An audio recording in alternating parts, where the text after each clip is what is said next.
माझं नाव कृष्णा अरुण स्थूर, राहणार दहेली, तालुका आर्णी. आणि मी या विपश्यना केंद्राला माझ्या वडिलांच्या बोलण्यावरून आलेले. त्यांनी सुद्धा इथे विपश्यना केंद्र अटेंड केलेलं आहे आणि त्यांनी सजेस्ट केलं म्हणून इथे आले.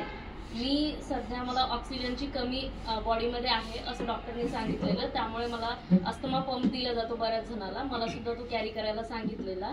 आणि मी इथे आले तेव्हा सुद्धा मला तो प्रॉब्लेम होता. पहिल्या दिवशी मला श्वास घ्यायला त्रास झाला, दुसऱ्या दिवशी कमी होत गेला आणि आज मी 2 दिवस झाले चक्क की तो पंप यूज नाही केलेला आहे. आणि हा माझा पर्सनल एक्सपिरियन्स आहे.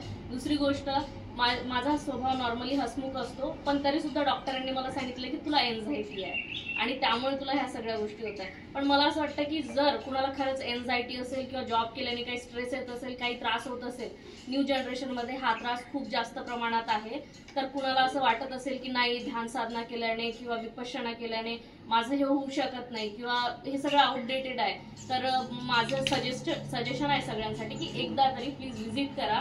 तुम्हाला कळेल की विपश्यना काय असतं, त्यामध्ये विज्ञानाची साथ मिळाल्यानंतर आणि एका डॉक्टरांनी तुम्हाला सपोर्ट केल्यानंतर काय ज्ञान मिळतं आणि तुम्ही कसे पुढे जाऊ शकता, तुमचे दुःख तुम्ही कसे दूर करू शकता, ते तुम्हाला इथे येऊन समजणार. बस, धन्यवाद. थँक्यू.